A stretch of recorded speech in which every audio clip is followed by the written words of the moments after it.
Assalamualaikum warahmatullahi wabarakatuh. My name is Hoirun Nisa. You can call me Miss Nisa as the English teacher of SMA Islam An-Nizam. How are you going today? I hope you all healthy and in Allah's protection. So without further ado, let's get to the lesson. Warahmatullahi wabarakatuh. Good morning, all of my dear students, meeting me again in this new semester, in this new year. With me still, Miss Nisa is the English teacher of SMA Islam An-Nizam Medan. Although in this new semester, in this new year, we still have to learn from home and cannot learn face to face, but I really hope that you have a new spirit, a new better spirit to learn from home and still keep your health. Ya, ketemu lagi dengan Miss Nisa, guru bahasa Inggris SMA Islam An-Nizam Medan. Kita ketemu lagi di semester baru ini. Walaupun di semester baru ini, di tahun yang baru ini, kita tetap tidak dapat melakukan pembelajaran tatap muka, tapi Miss harap kalian punya semangat yang lebih besar, yang lebih baik dari yang sebelumnya, agar kalian tetap dapat optimal melakukan pembelajaran dari rumah ini. Oke, nah kali ini kita masuk ke topik baru tentunya ya, semester baru, tahun baru, dan topik baru. Nah, untuk topik di semester ini tidaklah banyak, hanya 2 topik ya yang kita fokuskan, terutama dalam kurikulum darurat ini. Hanya ada explanation text dan songs nantinya di dalam pembelajaran bahasa Inggris wajib kelas 12. Ya. Nah, hari ini kita masuk ke explanation text. I want you to remember last semester we have learned about discussion text, exposition text. Ya, masih ingat kan? Di semester lalu kita belajar tentang exposition text, discussion text yang kelihatannya mirip-mirip dengan yang akan kita pelajari ini.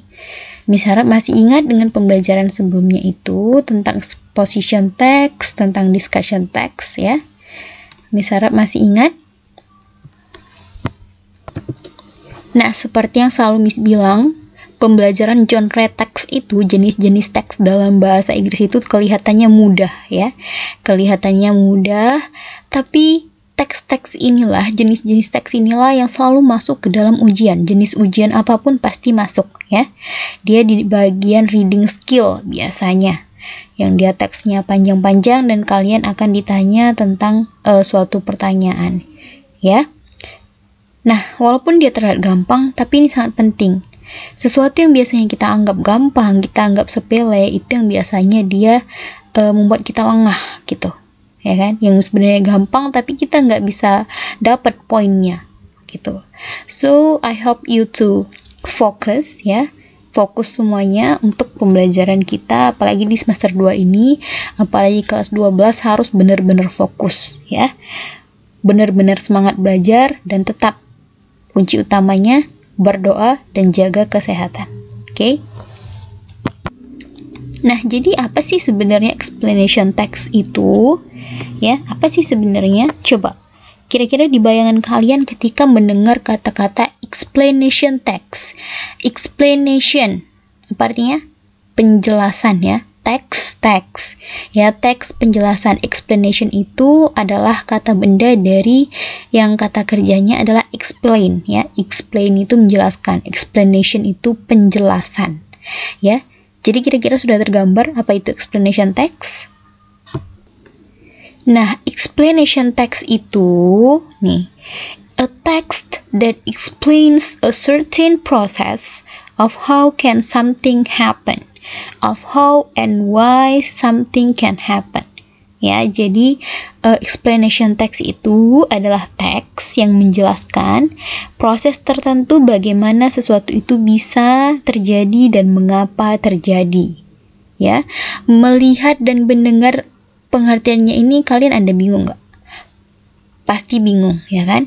Lalu Miss, ini explanation text menjelaskan proses ya, proses bagaimana sesuatu bisa terjadi. Berbicara tentang proses, talking about process, Don't you remind it with procedure text? Enggakah kalian teringat dengan prosedur teks kalau berbicara tentang proses? Nah, ya kan? Pasti kalian bingung nih. Kira-kira apa sih bedanya explanation text sama prosedur text? Sama-sama menjelaskan suatu proses, ya. Menjelaskan step by step-nya. Menjelaskan bagaimana prosesnya. Ya kan? Nah, although explanation text and procedure text talks about the same point of the text, walaupun explanation text ini dan procedure text ini sama-sama berbicara tentang proses, tapi tetap ada bedanya, ya. Nah, coba kalian lihat di sini dulu. Explanation text itu adalah scientific written on how an existed phenomenon can happen. Jadi ini explanation text ini lebih ke tulisan ilmiah, ya, tentang bagaimana fenomena yang ada itu terjadi. Gimana sih suatu fenomena itu terjadi, ya? Dan kalau dia secara structurally, ya, secara strukturnya, si explanation text ini selalu menggunakan passive voice. Passive voice itu adalah kata kerja yang di, ya, imbuhan di kalau dalam bahasa Indonesia. Dibaca, ditulis, gitu ya kan? Kita sudah belajar passive voice di kelas sebelumnya, ya. Nah, contohnya, how tsunami happens. Nah, gimana sih tsunami itu bisa terjadi? Penjelasan ilmiahnya bagaimana tsunami itu terjadi, itu bagaimana, prosesnya itu bagaimana. Bagaimana dan mengapa tsunami itu terjadi, proses-prosesnya itu dijelaskan. Nah, itulah yang disebut dengan explanation text. Berbeda dengan procedure text, ya. Procedure text itu adalah teks yang dia berbentuk instruction. Dia bentuknya instruction. Instruction itu kalimat dia memerintah gitu ya. Memberi instruksi untuk si pembaca melakukan sesuatu dan mengikuti step by step dari prosedur teks itu gitu ya. Jadi sebuah instruksi. Nah, juga karena dia sebuah instruksi dan kalimat perintah, maka teks ini menggunakan to infinitive verb. Biasanya to boil, to cut, ya kan, untuk merebusnya, untuk memotongnya gitu. Biasanya prosedur teks ini berkaitan dengan teknologi dan masak-memasak, ya. Contohnya itu bagaimana membuat telur dadar. Nah, dari judul teksnya aja kita sudah tahu bedanya. Di sini dijelaskan bagaimana tsunami itu terjadi, ya, bagaimana prosesnya. Berbeda dengan prosedur teks itu dijelaskan tentang step by stepnya gitu, langkah-langkah untuk membuat itu. Sedangkan tsunami kita tidak bisa membuat tsunami. Nah, gitu kan? Tsunami itu punya proses dan punya penjelasan ilmiah bagaimana itu bisa terjadi. Of course, makanya muncullah dia explanation text. Gitu dia. Nah, sudah bisa jelaskan brief explanation about the differences about explanation text, the differences between explanation text and procedure text. I really hope that you understand. Still, if you haven't understood yet, kalau belum mengerti, catat pertanyaannya di kertas lembar dulu, nanti tanyakan di grup WhatsApp. Oke, kita lanjut ke poin selanjutnya. Nah, susunan teks dari explanation text itu ada 3, ya. Ada 3, seperti yang biasanya kita pelajari setiap kali kita belajar teks, pasti kita harus pelajari strukturnya, ya. Selain untuk mempermudah menulis teksnya, struktur ini juga sebagai ciri khas dari teks tersebut, juga untuk membedakannya dari teks yang lain. Nah, supaya seorang penulis atau seorang pembaca tidak lari-lari dari strukturnya itu. Jadi tahu teks ini tentang apa, gitu ya. So, the general structure of explanation text are: the first is general statement, ya. Yang pertama itu general statement, pernyataan umum. stating the phenomenon is used which are to be explained. Nah, jadi di sini dijelaskan fenomena apa yang akan dijelaskan di dalam teks itu, ya. Menyatakan fenomena apa yang akan dijelaskan. Misalnya, bagaimana proses terjadinya hujan, gitu di awal kalimatnya, ya kan? Mungkin biasanya di general statement itu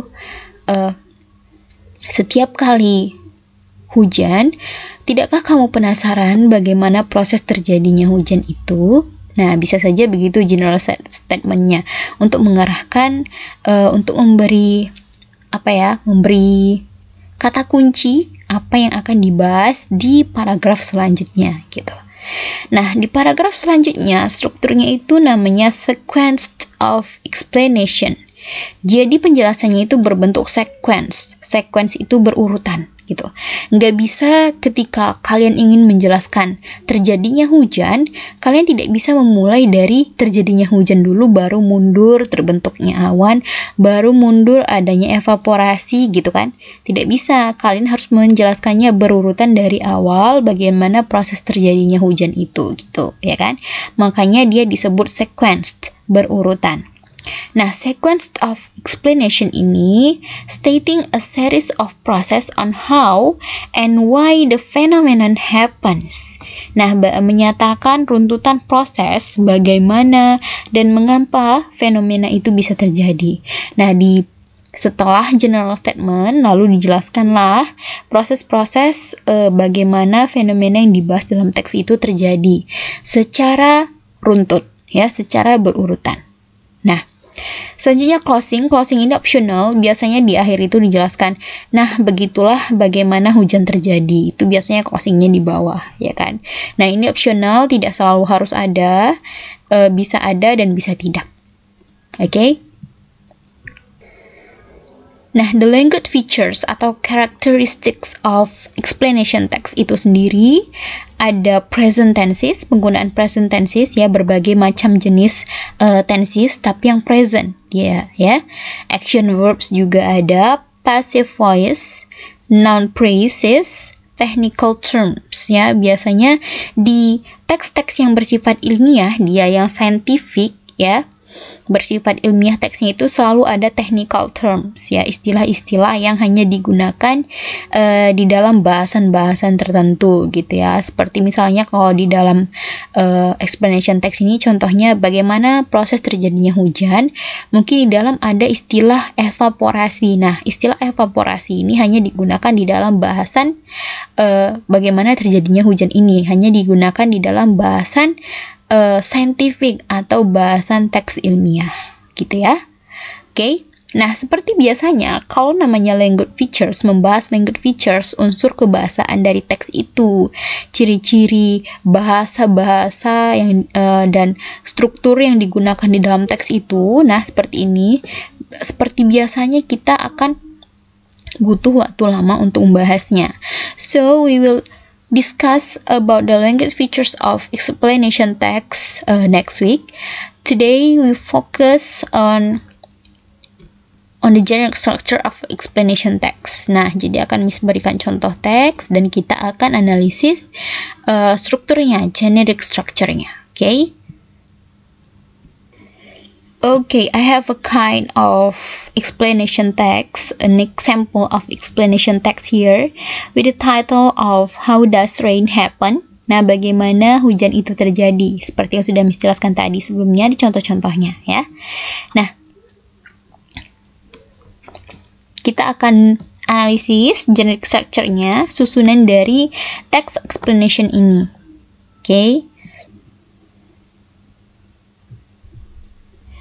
Okay, so here I don't want to read the text. I want you to read the text, ya. Jadi Miss nggak akan baca teksnya, Miss akan langsung baca pengertiannya, ya. Kita semua tahu bahwa hujan adalah sumber utama, ya, utama air murni atau air tawar untuk sebagian besar wilayah di dunia, menyediakan kondisi yang cocok untuk beragam ekosistem. Hujan adalah air yang turun dari langit melalui beberapa proses sehingga hujan terjadi. Apakah kalian tahu bagaimana proses terjadinya hujan? Fenomena hujan sebenarnya adalah lingkaran air. Konsep lingkaran air meliputi matahari,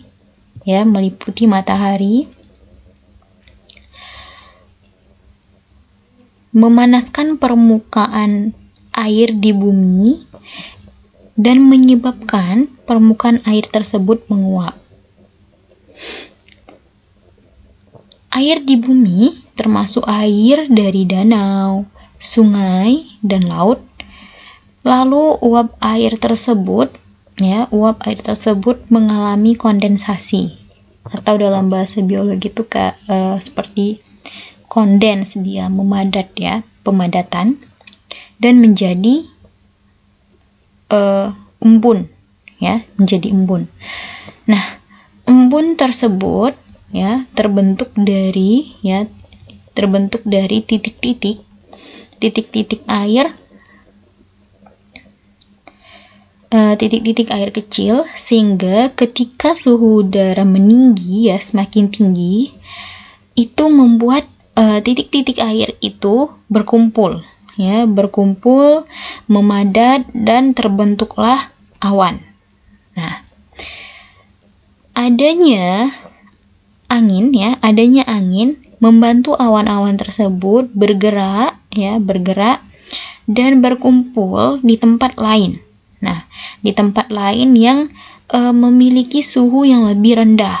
Jadi kesanalah angin bergerak ke suhu yang lebih rendah dan awan-awan tersebut berkumpul di situ, gitu ya. Nah, ketika itu titik-titik air semakin berat, become heavier, dan menyebabkan dan tidak terelakkan lagi, menyebabkan titik-titik tersebut jatuh sebagai titik-titik air tersebut jatuh. Jadi sehingga terjadilah hujan, gitu ya. Jika titik-titik air tersebut turun jatuh di area yang bersuhu sangat dingin, nah titik-titik air tersebut akan jatuh sebagai salju. Namun tidak semua hujan mencapai permukaan. Nah, tidak semua hujan mencapai permukaan katanya. Beberapa dari hujan tersebut menguap ketika turun ke suhu yang kering, ke udara yang kering. Biasanya terjadi di suhu yang permukaan yang suhunya tinggi, seperti misalnya di gurun gitu. Nah, this is called virga. Ini disebut sebagai virga, sebuah fenomena yang sering terlihat di daerah gurun yang panas dan kering. Nah, inilah yang menjadi sebuah fenomena yang kita sebut sebagai hujan, gitu ya.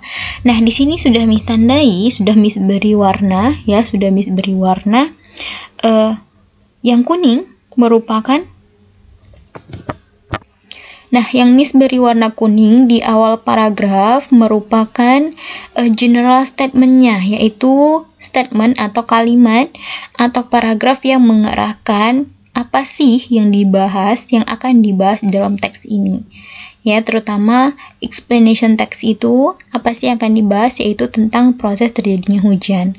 Nah, sudah dikawal sudah dituntun dari judulnya kira-kira apa yang dibahas, dan diterangkan lagi bagaimana sih secara umum pernyataan umum untuk mengarahkan ke pembahasan si hujan tadi, gitu ya. Diberikanlah pengertian dari hujan ini, lalu diarahkan apakah kamu tahu bagaimana proses terjadinya hujan, gitu ya. Nah, lalu yang hijau ini mulai dari sini, do you know how does rain happen? Nah, sampai di sini inilah merupakan general statement. Nah, awal permulaan dibahas bagaimana proses terjadinya hujan itu merupakan sudah termasuk ke dalam explanation-nya, sequence of explanation. Nah, yang diceritakannya ini tadi berurut kan, mulai dari bawah, mulai dari penguapan dari danau, sungai, laut ke atas membentuk awan, gitu ya kan. Nah, berurut sampai terjadinya hujan, gitu ya. Nah, di akhir diberikan sebuah closing ya, sebuah penutup di mana menjelaskan kalau proses di atas yang sudah dijelaskan itulah yang biasanya itu kita panggil hujan. Kita sebut hujan. Nah, itulah closingnya. Closingnya ini di beberapa text explanation mungkin nggak ada, mungkin di beberapa juga ada gitu. Jadi dia optional. Nah, itulah dia. Jadi yang kuning ini merupakan general statement-nya. Nanti di buku catatannya kamu tandain begini. Diwarnain juga lebih bagus seperti ini. Yang paragraf kalimat yang Miss warnain hijau merupakan sequence of explanation-nya. Nah, yang terakhir adalah closing-nya. Oke. Nah, untuk analisis karakteristiknya ya, setiap kata-katanya di dalam teks ini akan kita bahas di minggu depan. So, that's all for today. See you to the next video. See you to the next meeting, dears. Good morning. See you on the next video. Don't forget to like, comment, and share this video. SMA Islam An-Nizam, unggul, cerdas, islami. Assalamualaikum warahmatullahi wabarakatuh.